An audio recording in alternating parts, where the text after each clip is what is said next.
ดีพี่น้องทักทายสบายดี FC เบอร์สุทุกคนเลยยินดีต้อนรับเข้าสู่สาวตีที่มันดีที่เก่าแล้วพี่น้องวันนี้ฮะสมัครแกงมาใหม่พี่น้องกำลังในนอนนึงพี่วาสิปอกเอานอนทำไมพี่น้องกินแกงทำไมตอนน้ำถ่วมเนาะทำไมพี่อายฮะมาพี่แม่เพิ่นบอกพี่น้องเอ้ยน้ำตอนนี้ก็นั่งรถน้องเอ้ยก็นั่งสีล่างเพื่อนอีแดงขี้เกาะพี่น้องใจโจ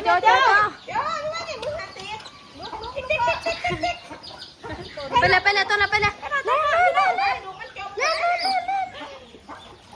ต้นมาเสร็จแล้วนะมันขึ้นมาต้นไปเล่นขึ้นมาก้นก็อยู่ยากไก่ก็อยู่ยากพี่น้องสิอยู่จังไรเนาะน้ำบกแต่กระล่างเพื่อนนะพี่น้องเอ้ยยากอย่างหนึ่งเนาะยากสองอย่างอะเด็น้ำขึ้นก็มีเดือดน้ำบกกับกุ้มเมียอีกกุ้มละอีกก็อีแม่แกงมาไหนแซ่บๆตัวสุกินแกงได้แม่จ้ะเอามาทีเบิดคุณเมย์ทานังปวกหน่อไม้เบิ้ลสวัสดีพี่น้องเนี่ยไปไซส์บ่ไรพี่น้องไปไซส์บ่ไรอยู่แต่เฮือดขอขนาดอยู่นี่แหละไปไซส์บ่ไรพี่น้องนั่งแต่อยู่เฮือนเนาะแกไปแกพายเฮือนปะถ้าไปฝุ่นจิผ้าเลาะก็เด้อบาทหนึ่งที่จะมาเมียนเฮือนพี่น้องไปสุกออกโอ้ยยุ่งกับพายุคอยป้าพี่น้องก็ม่วนจังหนึ่งแล้วน้ำท่วมก็ได้ขี้เหือมันสิบกปลาขอยก็ล่างได้ขี้เหือเอ้าป้าขอยดื้อ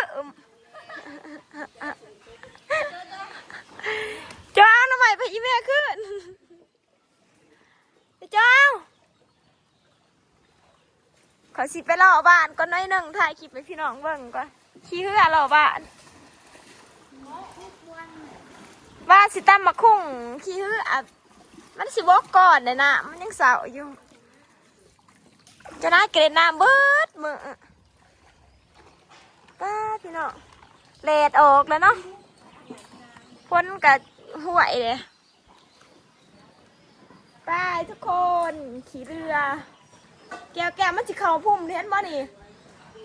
ล่างแล้วบ่ห้องน้ำมันสิบกบ่หรือว่ามันไปได้อีกบ่นี่เหือแถวนี้ว่าแก้วมันไปได้อีกบ่นี่กูอยากน้ำมันบกบ่เด้อพี่น้องน้ำบกบ่ได้กระล่างเหือเนาะบัดนี้เขาก็จะขึ้นอยู่ทั้งเหือนเนาะบ่ได้มีกันสองสันก็ดิ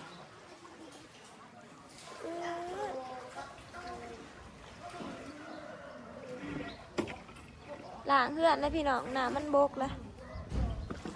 ไปแก้วไปปล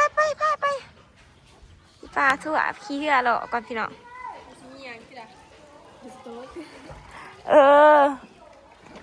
ปลาปีนี้น้องปลาว่าอยู่ปีกายพากันขี้เหือไปตำบักหุ่งยุทงปลาพี่น้องเอ้ยบรรยากาศบ้านคอยถ่วมบัจุคนสุรังเนาะถ่วมถูกลังเหือน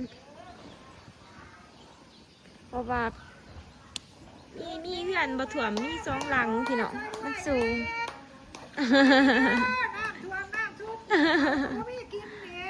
ตายค่ะเขาก็บ่มีกินล่างหรือว่าเหือนเหรอได้ไปนี่แหละมองใบเป็ดนะบางไอดินใบเป็ดกับไก่ดีบางพี่ไหวนี่ล่างเหือนพี่น้องน้ำบกแล้ว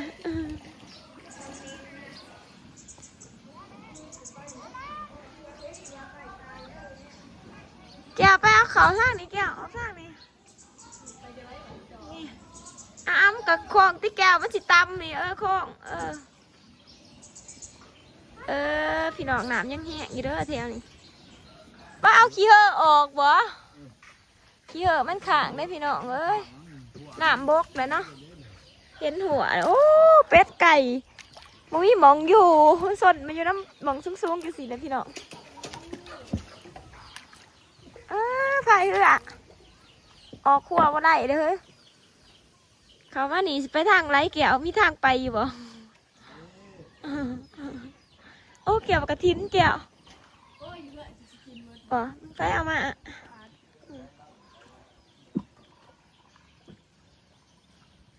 ปะห้าสิบพายไปเบิ่งเพื่อนโอ้อันนี้เพื่อนน้องปลาพี่น้องจะคล้องเพิ่นมาอยู่มิแต่ไม่เถ่าเพิ่นอยู่วันนี้เพิ่นไปเอาร้านเพิ่นมาแต่ไทยขี้กะรอว่าพาพี่น้องส้มบรรยากาศน้ำท่วมซ้ำทะเลสาบพี่น้องทะเลสาบกูบอกเอาเองทะเลสาบก็เป็นที่ดิน พ่ายขี่ไปหาบ่าวหน่อยดีกว่าอย่าไม่ใช่ตำลักขวดแล้วไรเกี่ยวนี่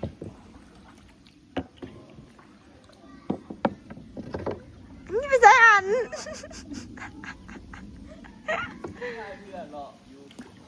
เหรอได้เฮ้ยเกวียนหมากยังกูจะปิดเอาแล้วดิมาบักหนาวเพื่อนพี่น้องนี่ไปใส่เลาะคือการเล่นจีบเลย เป็ดบักกันไว้กับค้างไว้กับน้ำด้วยตีตนมันจีบพายเรือเลาะเพื่อน นี่พายเรือเหรอมันสิบกก่อนเนาะกูว่าไหนพายเรือเหรอจักเถื่อน้ำบกเบ็ดสวัสดีนะพี่น้อง ดีเด้อพี่น้องเอามันที่ซ่อนกันเอาบักกันไว้ไปใส่เด้อจัดก็มั้ยมันมาแต่พายเรือไปเขาของน้ำยานี่ขี่รถเลาะขี่รถถีบหลอกเซ้ยมันเห็นนี่ออกกระทางนี่ออกทางนี่บ่ได้น้อยออกไรบ่อัน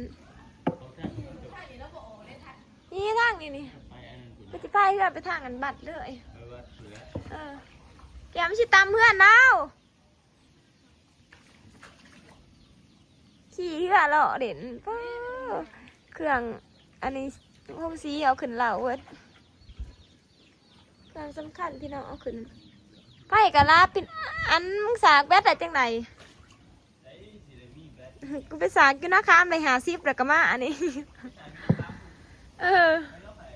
แล้วก็อีฟอร์ติสาวฟู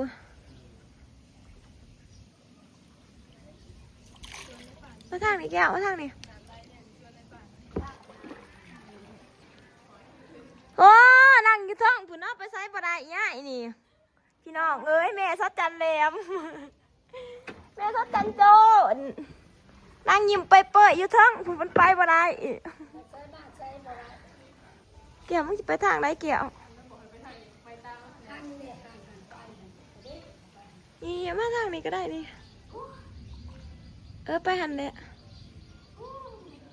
ขันมีแมงใหม่เนี่ยกกใหม่กระตอดกุตาดิเกี่ยวพายเหือคืออีหยังนี่มันจะตำเพื่อนแล้วนี่เบ้ง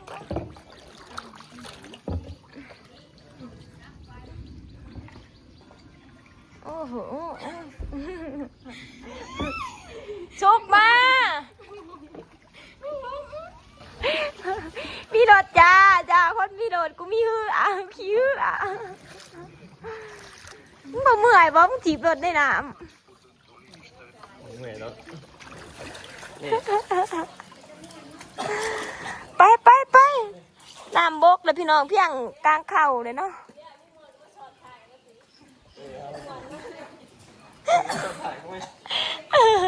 บ่สีบ่เป็นดอก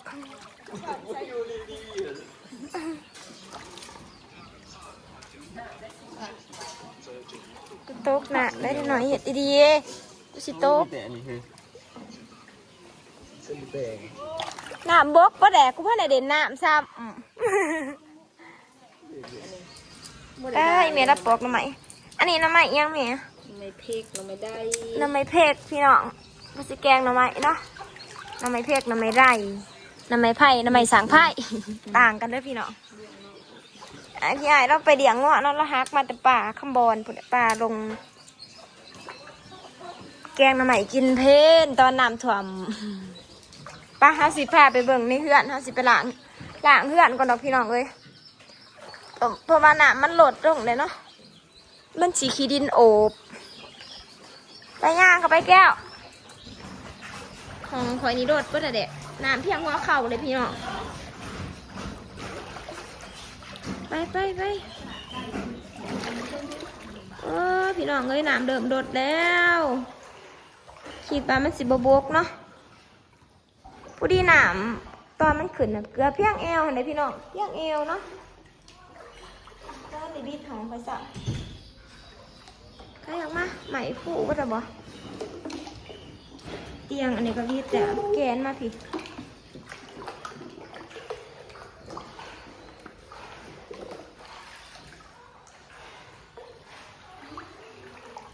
ให้ประตูออกว่าหันแก้วใครไหนอยู่บ่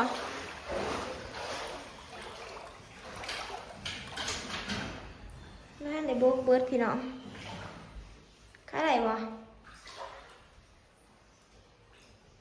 นี่เดี๋ยวพี่น้องการมาอยู่ในห้องเนาะยินอัดเบิร์ดห้องไป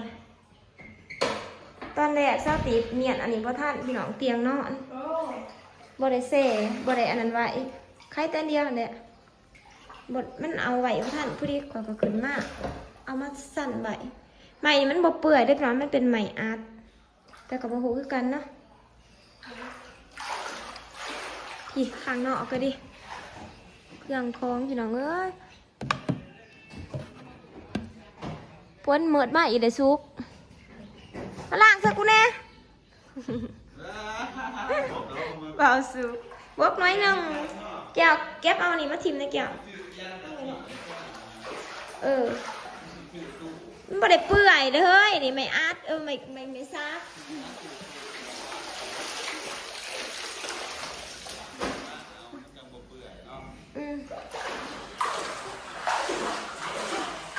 ก็พี่น้องเอ้ยกวนเห็นมันนั่นเนาะอีเมย์ก็อีพ่อเขามานอนมือมันหนามขึ้นนั่นแหละนอนรับไปตื่นมาหนามผู้โบขึ้นหองขึ้นปะก็ได้ฮุบกันขึ้นทั้งเฮือนตู่อย่าไปไก่แล้วมันสีอันนั้นโยดฮะเอาว่าหันหลังไหลเด้อหนามว่าในบกขักพี่น้องหาหนามบกขักก่อนเนาะทูให้แก้วเอามือทูออกนะลำบ่ได้ฮะลำเลยพี่น้องมันอันนั้นเนาะขาบดินเลยนะทำว่าล่างนี่เกลื่อนก็ได้ถ้าต้องล่างไปน้ำเนาะซุกน้ำขึ้นก็ลำบากน้ำบกก็ลำบากล่างก็น้ำบกก็ดีน้ำขึ้นก็เก็บของล่างก็พี่น้องถ้าสีสายจะชุ่มร้ายคนหลอกก็ได้เหือนก็ดีไปเบิ่งของน้ำไปอยู่นอกคือ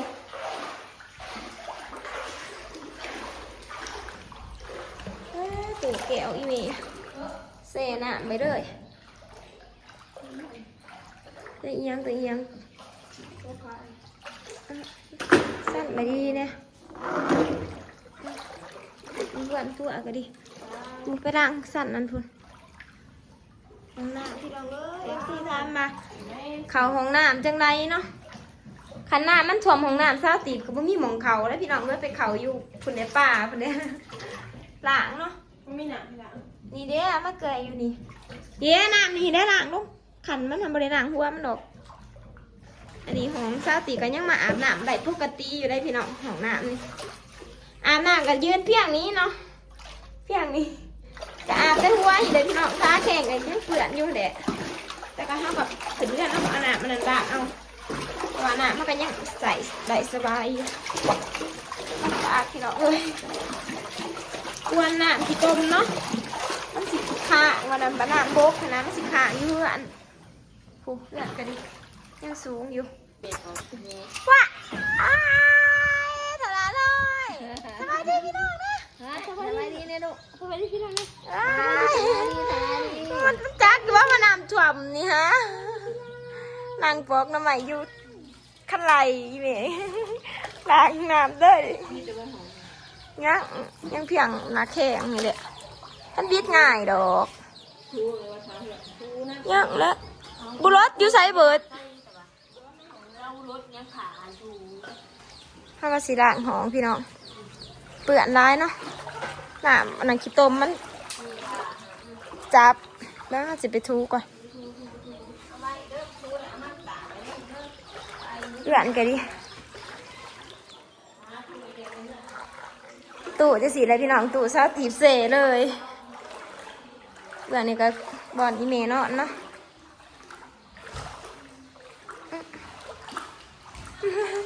เสจะสิได้พี่น้องเลยไปอย่าหาไปล้างหอกันเด้อแล้วพี่น้องล้างเรื่องพี่น้องเลย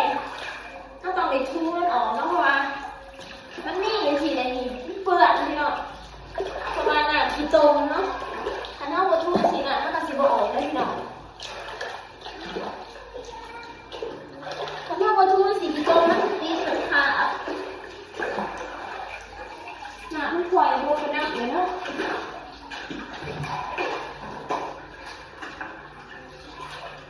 มันเจ๋น่ะได้พี่น้องปูนมันหล่อก็เลยเนาะซีนะพี่น้องซีมันหล่อคอยน่ะไปนั่งเนาะดีหน่อยมันจะเกินตู่คอยตู่ซาปีเปื่อนมากตู่เพียงเนาะนี่นะพี่น้องเจ๋น่ะใบดีแต่มันบดเปื่อยเพราะมันเป็นตู่ไอ้ซักมันเป็นเมคอัพด้วยพี่น้องเอ้ยมากับพ่อมาเนาะมาสาวตีบอกดุพอดีกับน้ำถ่วมลูกร้ายลูกดีได้พี่น้อง10ก็โตผู้11โตผู้มันจะกินนมน้ำกันบ่ทันเนาะลูกร้ายนะ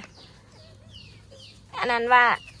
พวกนี้ว่ามีม้าบาวซุกมาผสมพันธุ์มันเหม็นบ่จากนี่พี่น้องม้าโกเด้นนะก้นร้ายอยู่ได้ตัวนี้นี่นะมันก็คืออยู่ปากแดงเอากินเอามันขึ้นมาอยู่เทิงพี่น้องเอ้ยมันมีหมองให้อยู่เนาะเพื่อนกับแคบๆนึงก็เลยว่าอยู่นี่แหละหมองเฮ็ดกินกับอยู่กับนี่พี่น้องเอ้ยจะเป็นทรมานจะเป็น ลำบากครับ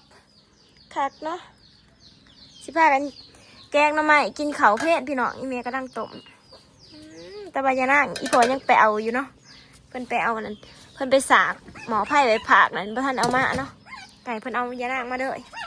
น้ำก็เริ่มบกแล้วเด้อพี่น้องเริ่มบกน้ำเน่เลยเนาะมีเห็นขันไรขันที่2เลย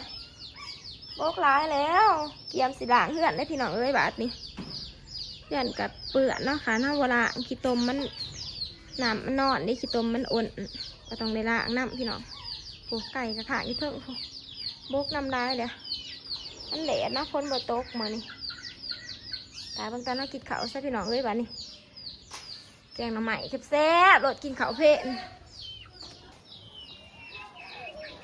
มาพี่น้องซาตีสิมาแกงหน่อไม้สูตรกินแกงหน่อไม้กินเพลนเลยพี่น้องใส่เห็ดกันเนาะน้ำผดเลยโอ้ยมาได้กินเทิงเลยพี่น้องแกงหน่อไม้วันใดแมงแกงหน่อไม้ไผ่ธรรมดาเลยพี่น้องแกงหน่อไม้เผ็ดหน่อไม้เผ็ดหน่อไม้เผ็ดหน่อไม้ไร่เนาะหน่อไม้ป่าพี่ไอ้เราเอามาแต่ป่าเดี๋ยวงัวมากกับอะไรเรามานำพี่น้อง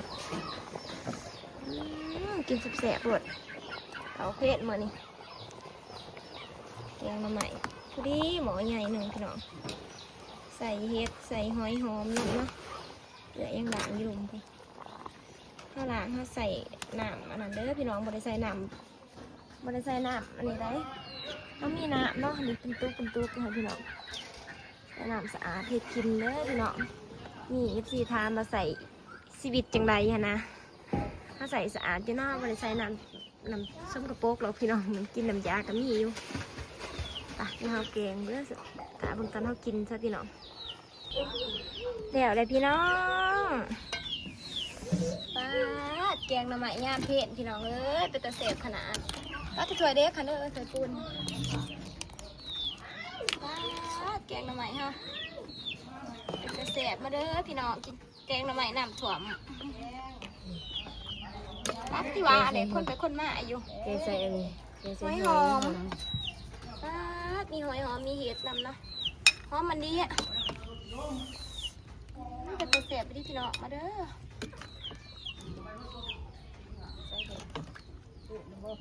อันนั้นเลยอันนั้นมาเลย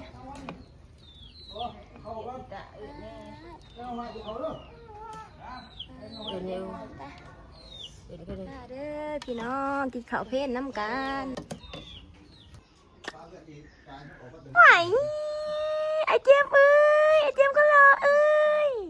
ปุ๊บน้ำขึ้นมาอยู่เทิงเหือนพี่น้องมากินข้าวเพลนน้ำกันเด้อแต่ยังกินยาย